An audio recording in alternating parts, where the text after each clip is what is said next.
Salam à tous les amis, on se retrouve pour ce débrief de Chelsea-Arsenal. Les frérots, et c'est ce match tellement bizarre où je pense que les Blues sont dégoûtés de ne pas avoir gagné.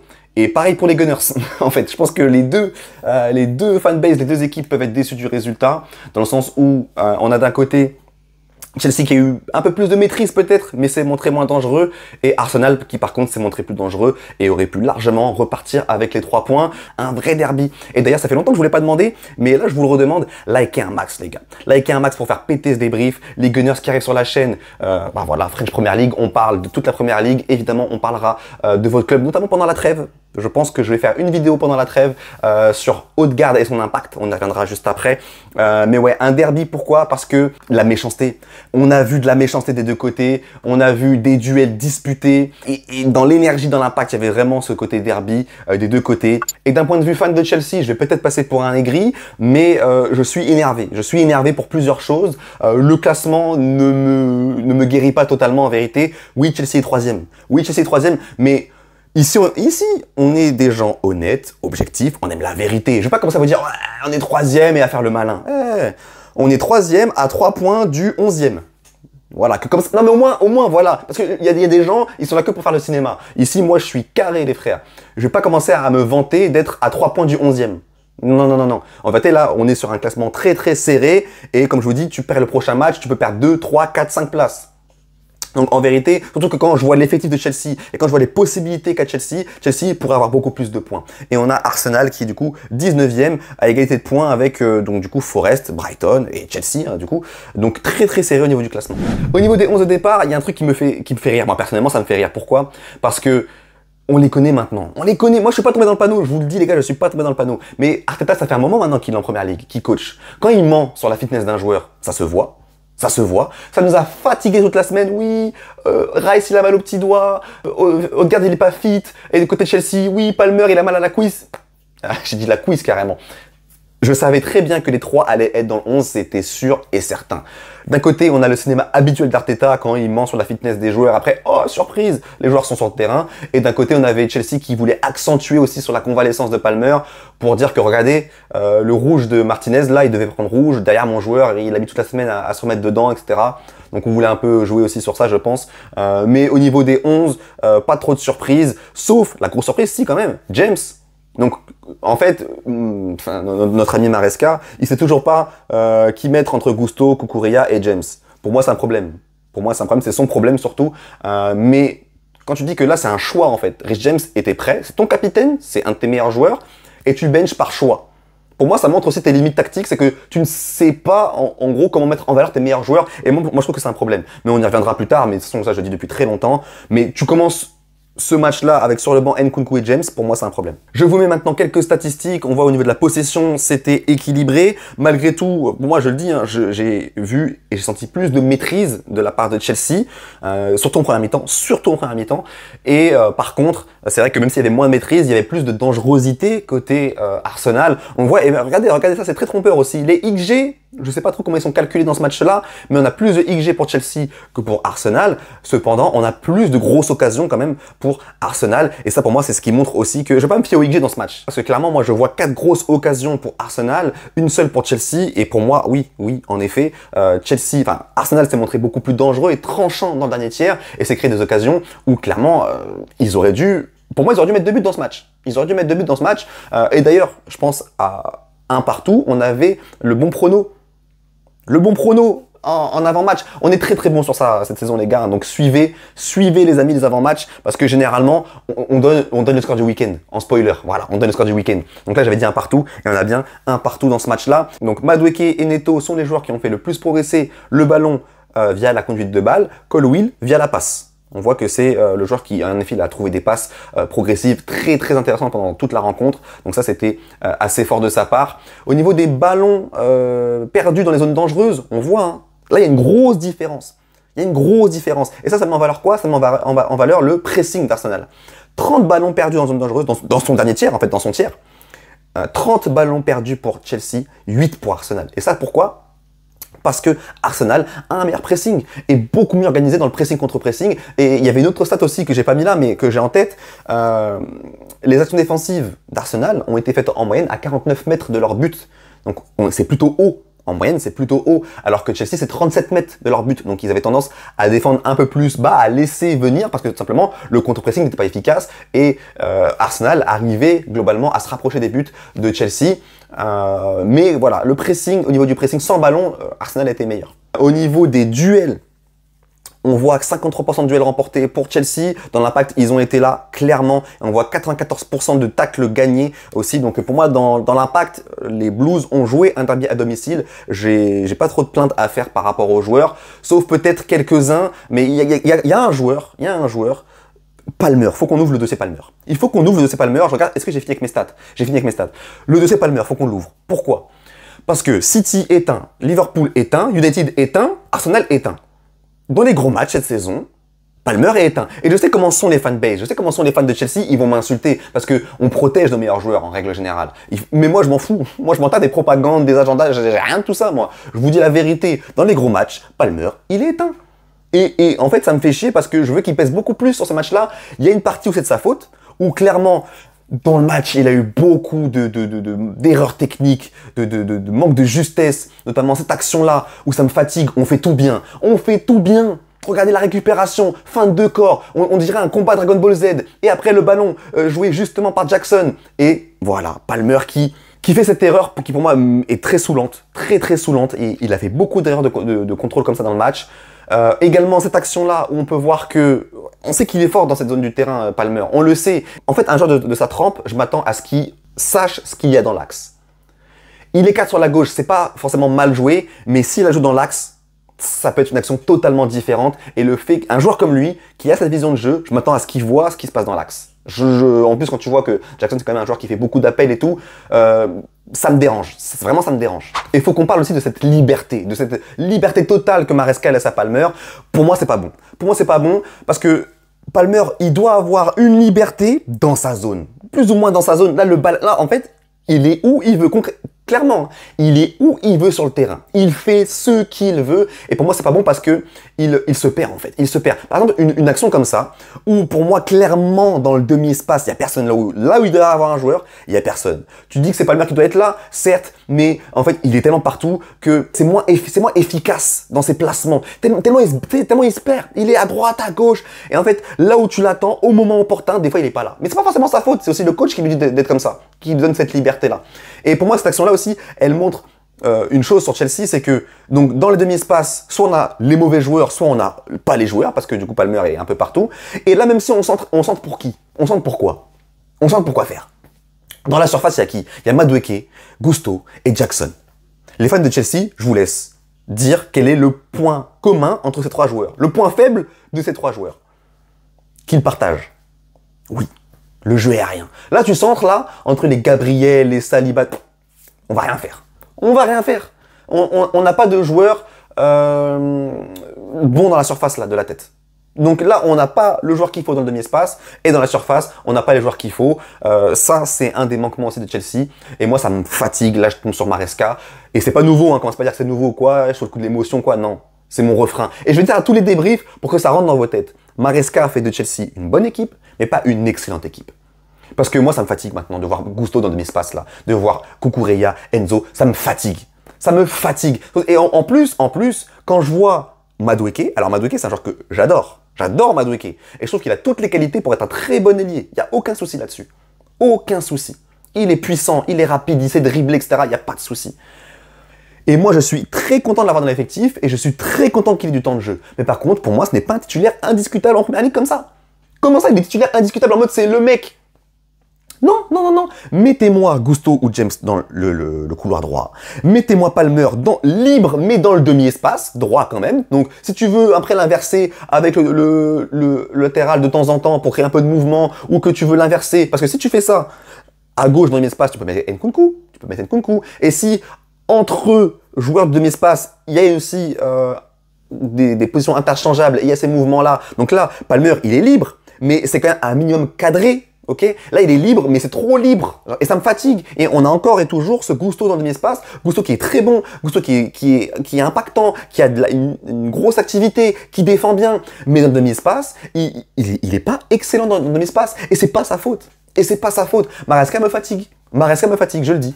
Avant de passer aux notes les frérots, on va s'attarder sur les deux buts. Donc premièrement, le but avec cette passe magnifique d'Odegaard. Et là, clairement, on voit ce qui manquait à Arsenal ces dernières semaines. Et oui, cette vista dans le dernier tiers. Et c'est pour ça que j'ai envie de faire une vidéo sur ce sujet, parce que déjà, même ça ressort énormément dans les datas, dans les stats avancées, ce manque d'Odegaard. Et là, concrètement, dans le match, on le voit, cet assist, qu'il y a peu de gens à Arsenal qui peut... En fait, à part Saka et Odegaard, qui peut vraiment faire cette passe-là? C'est vraiment ce que je me demande. Donc tu vois, énorme impact d'Odegaard et je trouve que ça mérite d'être analysé de plus près. Donc les fans d'Arsenal qui sont là, n'hésitez pas à vous abonner et à activer la cloche pour être sûr de ne pas rater une vidéo sur Arsenal qui, je pense, va sortir pendant la trêve. Et donc du coup, on voit... Dites-moi les fans de Chelsea maintenant, les Blues.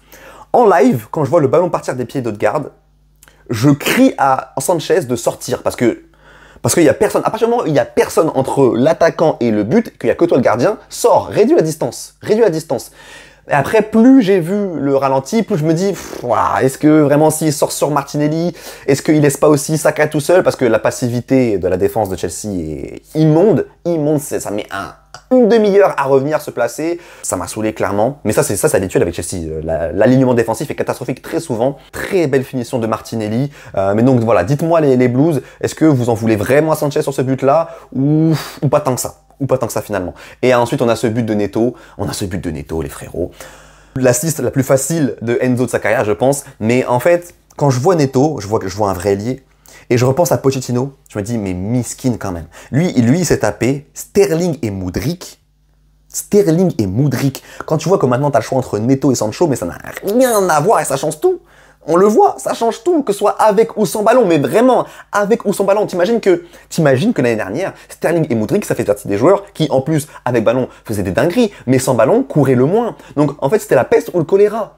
Là, t'as un joueur avec Neto, mais qui, avec ballon, fait des bonnes choses. Et sans ballon, il est impeccable. En fait, c'est un pur ailier, c'est un vrai joueur. Merci Neto d'être là. Merci d'être là, frérot, t'es un vrai joueur.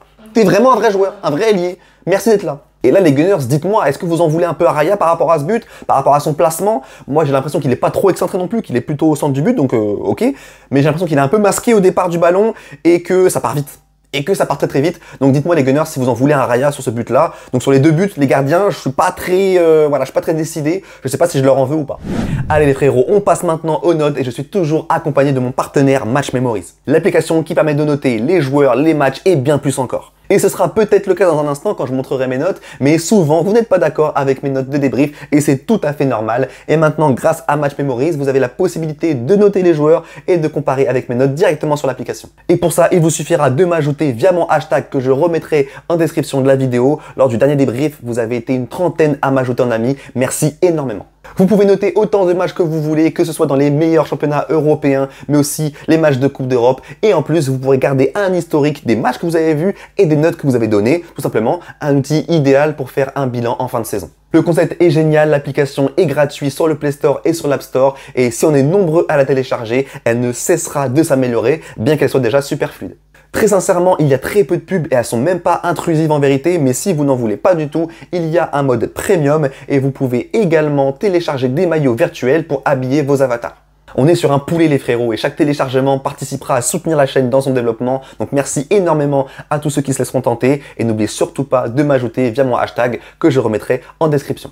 Et les frérots, sur Match Memories, on peut également noter l'arbitre, la VAR et l'ambiance. Et je profite de cette fonctionnalité pour dire quelque chose de dingue, de fou en fait.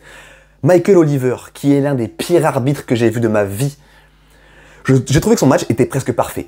Je l'ai trouvé excellent aujourd'hui. Je l'ai trouvé excellent de part et d'autre. Franchement, je l'ai trouvé impeccable. Donc sur Match Memories, je lui ai mis 9. Je lui ai mis 9. J'ai mis 9 à Michael Oliver. Vous pouvez m'insulter si vous voulez. C'est mon avis. La VAR, pareil, je lui ai mis 8. La VAR qui est intervenue au bon moment, qui a fait son boulot, donc pas de souci. Et l'ambiance, j'ai mis 7. On part sur les notes maintenant, et comme vous le savez, sur Match Memories, on peut pas encore mettre les 0,5. Et ceux qui connaissent mes débriefs, j'ai tendance à noter avec des 0,5. Donc juste après, vous pourrez voir mes notes avec plus de précision, on va dire. Sanchez, 5. Donc voilà, hein, par rapport à son but, je sais pas trop comment me positionner. Je lui ai mis la moyenne. Au niveau de la défense, la charnière, j'ai mis 6 pour les deux sur Match Memories. Mais vous verrez qu'après, il y en a un des deux qui a 6,5. Je vous laisse voir ça juste après. Gusto 6, Il me semble que lui aussi peut-être il a 6,5 dans mes notes précises. Et ouais voilà, je trouve son match vraiment bon, il est intéressant, il n'y a pas de souci. Maintenant, dans le dernier tiers, oui, ça va toujours manquer ce truc, mais pour moi c'est pas sa faute. Pour moi vraiment c'est pas sa faute. Je le trouve très volontaire, grosse activité, bon techniquement. Je l'ai trouvé vraiment intéressant. Kukureya. Je m'excuse au nom de Maresca. Je suis obligé de m'excuser maintenant. Parce que Kukureya, quand je vois ton match, frérot, tu n'as rien à faire sur le banc. T'as été sur le banc pendant 2-3 matchs de PL là. Pardon. Pardon, frérot. T'es trop fort. T'es trop fort dans l'esprit, dans la qualité. T'es magnifique. Tu es vraiment magnifique, Kukureya. J'ai adoré ton match. Caicedo, pareil. Caicedo, régulier. En fait, quand je vois ce match et que je vois Caicedo avec le brassard là, et que je vois son comportement sur le terrain, oui monsieur, je vous serre la main. Oui monsieur, oui. En l'absence de James et Chilwell, tu es mon capitaine. Tu es mon capitaine. Et quand je vois Enzo rentrer et je vois Caicedo donner le brassard à Enzo, ça me fait mal parce que mon capitaine là, c'était Caicedo en fait. C'est un king, c'est un boss. C'est un boss. Mais aujourd'hui, pas de caviar. Pas de Laicedo, pas de caviar aujourd'hui parce que Lavia a été un peu en dessous. Lavia a été un peu en dessous des frérots. Physiquement, surtout, je l'ai senti physiquement un peu en dessous. Donc voilà, pas de. Il est sorti sur blessure, mais je pense pas que ce soit grave. Mais aujourd'hui, il était pas dedans. Après voilà, il est très jeune. Hein. Lavia, il a peut-être 20 ans à peine, donc il va rater des matchs. Ça c'est sûr. Mais on ne doute pas de sa qualité ici. Neto 7, pour moi l'homme du match. Sans ballon, incroyable, il marque un très beau but, magnifique. Palmer, voilà, hein, je vous l'ai dit, Palmer, on a ouvert un dossier Palmer, 5. Et si on prend sa note de tous les matchs contre le Big Six, je pense pas que ce soit ouf, hein, en vérité, hein, on va pas se mentir. Donc voilà. Madueke, voilà, 5, pareil, ça manque cruellement, ça commence vraiment à manquer d'inspiration dans le dernier tiers, de justesse technique. Ouais, son ballon t'es là, ouais, ok, on voit ta qualité, mais on la voit pas assez. Et ça manque de stats aussi, ça manque de stats. Donc voilà, et Jackson, j'ai eu du mal à juger son match. J'ai eu du mal. Il me semble qu'il a eu 5,5 dans mes notes précises, mais là du coup il aura 5, c'est plus près du 5 que du 6. Pour moi, malgré tout. Et du coup, côté Arsenal, Saka qui fait son match. Saka fait son match très sérieux. Et ce qui est beau, hein, c'est que vous voyez, sur le même côté, on a Saka et Kukureya. Les deux ont 7. Les deux ont fait un bon match. Et ça, c'est magnifique parce que du coup, on était sur un vrai duel, un vrai beau duel. Je dirais pas que l'un a pris le dessus sur l'autre. Les deux ont fait une très belle performance. Peut-être que Kukureya a quand même multiplié les interventions quand même à un moment donné. Donc je dirais qu'il a un petit peu pris dessus sur Saka, mais Saka fait vraiment un match très sérieux globalement, même s'il a pas marqué ou pas fait d'assist. Havertz 5, compliqué. Havertz, si tu comptes pas son but hors jeu, son match est compliqué clairement. Martinelli, il fait un peu le même match que Madueke, mais il marque. Donc 6, mais il a été en difficulté quand même, hein. Manque d'inspiration, manque de création quand même, manque de justesse aussi dans le dernier geste, sauf sur le but qui est très beau. Vraiment très belle finition entre le poteau et le gardien, très belle finition. Rice et Partey auront 6. Odegaard, les Gunners entre nous, les yeux dans les yeux là. Si on est entre gens sincères ici, Odegaard, sa première mi-temps est pas bonne du tout. C'est un peu comme Lavia, c'est-à-dire qu'il est en dessous, tu sens que physiquement il est un peu en dessous. Donc sa première mi-temps pour moi est vraiment pas bonne. Globalement en deuxième mi-temps il est meilleur, mais sa première mi-temps est vraiment pas bonne, c'est pour ça qu'il aura que 6 pour moi malgré une très belle assist, parce que sa première mi-temps est vraiment pas bonne les gars. Est-ce que vous êtes assez honnête pour l'admettre? Même si c'est votre chouchou et tout, c'est une question que je me pose. Donc en commentaire vous me direz. Et du coup la défense, pour moi Saliba ressort, a été très sérieux Saliba, mais il ressort et j'ai bien aimé le match de Timber et Gabriel qui ont été bons. Voilà, pas ouf, mais qui ont été bons. Et White qui a été... White, pour moi, voilà, dans la défense, même globalement dans le match, je trouve que c'était un joueur qui ne ressort pas forcément de ouf. Et c'est ça un peu avec White, c'est que très rarement avec White, je fais waouh. Il est gris en fait, White. Il est pas blanc, il est gris. C'est jamais blanc ou noir, il est très souvent gris. C'est mon avis. Vous me direz en commentaire ce que vous en pensez également. Et un 6 pour Raya, qui aura peut-être 6,5 dans les notes d'après. D'ailleurs, je vais du coup passer sur les notes d'après. Hein. Au niveau, donc Sanchez, vous voyez 5. 6,5 pour Fofana, 6 pour Colwill. 7,5 pour Kukureya. On a 3 Blues qui ont 7,5. J'ai donné la couronne à Neto qui a marqué. La charnière, globalement, a été bonne. Hein. Mais il y a toujours ce truc, toujours ce manque de concentration, cet alignement qui fait qu'on va prendre un but casquette et ça m'énerve. Au niveau d'Arsenal, 6,5 pour Raya. Gabriel 5,5 finalement, 6,5 pour Saliba, donc il y a quand même un point de différence entre les deux. pas la moyenne pour White, qui est le seul, non, et Havertz. Voilà, les deux seuls qui n'ont pas la moyenne, c'est White et Havertz. Dites-moi si je suis sévère, mais ouais, non, j'ai trouvé que c'était pas incroyable du tout. Et sinon, globalement, c'est les mêmes notes qu'on a vues. Il y a quand même 6,5 pour Saka par rapport à mon 7 sur Match Memories. Voilà les frérots, je m'arrête ici pour ce débrief-là. Durant la trêve, il y a de fortes chances que je sorte une vidéo focus sur Arsenal et une vidéo focus sur Chelsea. D'un côté, l'impact gargantuesque d'Odegaard qui se voit sur tellement d'aspects, et de l'autre côté peut-être que je vais enfin me décider à faire cette vidéo sur Maresca et son utilisation de Nkunku, etc. Les choix qu'il peut faire et comment il peut nous rendre meilleurs. Comment il peut nous rendre meilleurs. Et je sais qu'il y en a qui... Je sais très bien dans les commentaires, il y en a qui vont dire « On est troisième, tu te plains, t'es un ouf, t'es un faux supporter. » Mais je vous vois tellement venir. Rien à voir avec être un faux supporter ou quoi. Hein. C'est que quand je vois la qualité de cet effectif et que je vois qu'on est seulement 3 points devant le 11e, je me dis qu'on aurait pu faire beaucoup mieux. Et personnellement, ça me fatigue un petit peu. Je sais qu'il y en a qui vont beaucoup kiffer le podium. Moi, je vais avoir tendance à le relativiser un peu quand même. Donc à très bientôt sur FrenchPL les frérots. Ciao.